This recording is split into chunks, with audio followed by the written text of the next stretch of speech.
Assalamualaikum warahmatullahi wabarakatuh. Nama saya Anissa Fitri Salamah, NIM 721141917. Di sini saya akan mempresentasikan materi mengenai sistem informasi untuk keunggulan kompetitif. Aliran sumber daya fisik meliputi pegawai yang dipekerjakan perusahaan, bahan baku sebagai barang input, mesin, dan uang dalam bentuk penerimaan penjualan, investasi, pembayaran, dan pinjaman.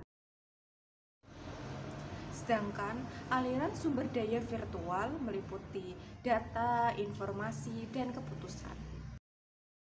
Unsur yang memungkinkan perusahaan mengendalikan usahanya sendiri. Yang pertama, standar kinerja yang harus dipenuhi oleh perusahaan. Yang kedua, manajemen perusahaan. Yang ketiga, pemrosesan informasi.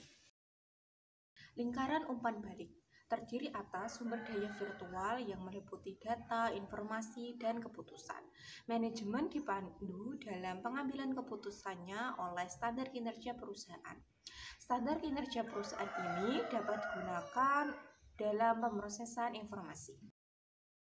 Ada 8 unsur utama dalam lingkungan perusahaan. Unsur-unsur lingkungan ini adalah organisasi atau individu yang berada di luar perusahaan yang memiliki pengaruh langsung maupun tidak langsung kepada perusahaan. 8 unsur utama lingkungan ini. Yang pertama, pemasok atau supplier atau disebut juga dengan vendor. Yang kedua, pelanggan atau customer. Yang ketiga, serikat pekerja atau labor union. Yang keempat, komunitas keuangan atau financial community. Yang kelima, pemegang saham dan pemilik atau stockholders and owner. Yang keenam, pesaing atau kompetitor. Yang ketujuh, pemerintah atau government. Yang terakhir, komunitas global atau global community. Aliran sumber daya lingkungan yang umum atau sering terjadi adalah informasi dari pelanggan, bahan baku kepada pelanggan. Yang ketiga, uang kepada pemegang saham dan bahan baku dari pemasok. Aliran sumber daya lingkungan yang jarang terjadi meliputi uang dari pemerintah, bahan baku kepada pemasok, dan pegawai kepada pesaing. Manajemen rantai pasokan adalah suatu proses mengelola aliran sumber daya melalui rantai pasokan untuk memastikan aliran tersebut berjalan tepat waktu dan efisien.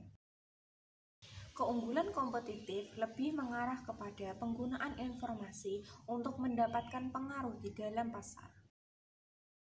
Rantai nilai Porter terdiri atas aktivitas utama dan pendukung yang memberikan kontribusi kepada margin. Margin adalah nilai produk dan jasa yang telah dikurangi dengan harga pokoknya. Aktivitas nilai atau value activities terdiri atas aktivitas nilai utama dan aktivitas nilai pendukung. Aktivitas nilai utama terdiri dari logistik input, operasi perusahaan, logistik output, serta penjualan dan pemasaran. Aktivitas nilai pendukung mencakup infrastruktur perusahaan yang meliputi manajemen sumber daya manusia, pengembangan teknologi, dan pengadaan atau pembelian. Sistem interorganisasional mengaitkan suatu perusahaan dengan perusahaan lain. Pihak yang berpartisipasi disebut sekutu bisnis. Perusahaan dapat mengaitkan nilai perusahaan kepada rantai nilai pemasok, atau perusahaan juga dapat mengaitkan dengan anggota distribusinya. Dimensi keunggulan kompetitif ada 3, keunggulan strategis, keunggulan taktis, dan keunggulan operasional. Keunggulan strategis adalah keunggulan yang memiliki dampak fundamental dalam membentuk operasi perusahaan. Keunggulan taktis adalah suatu keunggulan ketika perusahaan mengimplementasikan strategi yang lebih baik daripada pesaingnya. Keunggulan operasional adalah keunggulan yang berhubungan dengan interaksi dan proses sehari-hari. Disinilah sistem informasi akan berhubungan secara langsung dengan proses. Tantangan dari pesaing-pesaing global meliputi kebutuhan khusus untuk pemrosesan informasi di perusahaan multinasional, kebutuhan khusus untuk koordinasi di perusahaan multinasional, dan keuntungan koordinasi. Ada banyak keuntungan koordinasi yang diperoleh perusahaan multinasional atau MNC. Yang pertama, fleksibilitas dalam merespon pesaing. Yang kedua, kemampuan dalam merespon perubahan pada suatu negara. Yang ketiga, kemampuan menyamai kebutuhan pasar di seluruh dunia. Yang keempat, kemampuan berbagai pengetahuan antar unit di berbagai negara. Mengurangi biaya operasi, meningkatkan efisiensi dan efektivitas. Yang terakhir, kemampuan meraih dan mempertahankan keragaman produk. Sistem informasi global adalah suatu sistem informasi yang terdiri atas beberapa jaringan yang melintasi batas negara. Tantangan dalam mengembangkan sistem informasi global ada 4. Yang pertama, kendala-kendala politis. Yang kedua, rintangan budaya dan komunikasi. Yang ketiga, masalah-masalah teknologi. Yang keempat, kurangnya dukungan dari manajemen anak perusahaan. Rintangan budaya dan komunikasi dapat terjadi melalui pembatasan pembelian dan impor perangkat keras, pembatasan pemrosesan data, dan pembatasan komunikasi data. Manajemen pengetahuan adalah aktivitas mengakuisisi data, memproses data menjadi informasi, menggunakan dan mengomunikasikan informasi dengan cara yang paling efektif, dan menghapus informasi dengan cara yang paling tepat.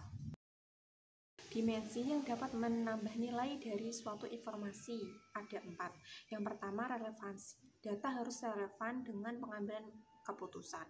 Yang kedua, akurasi. Data harus akurat. Yang ketiga, ketepatan waktu. Data harus tersedia saat akan ada pengambilan keputusan. Yang keempat, kelengkapan. Data harus memiliki gambaran yang lengkap mengenai suatu masalah dan solusinya. Sistem manajemen pengetahuan yang berubah-ubah. Pertama, sistem informasi warisan adalah sistem informasi awal atau perangkat lunak atau keras yang tidak sesuai atau hanya sesuai secara parsial dengan teknologi informasi saat ini. Yang kedua, manajemen gambar. Chief Information Officer dan Chief Technology Officer adalah manajer tingkat tinggi di layanan informasi yang memecahkan masalah dalam bidang layanan informasi. Komite eksekutif yang terdiri dari presiden dan wakil presiden yang menentukan rencana bisnis strategis organisasi, memonitor pelaksanaannya, dan perencanaan strategis untuk sumber daya informasi adalah pengembangan rencana strategis bagi layanan informasi dan perusahaan sehingga menciptakan kebutuhan dukungan sistem di masa depan.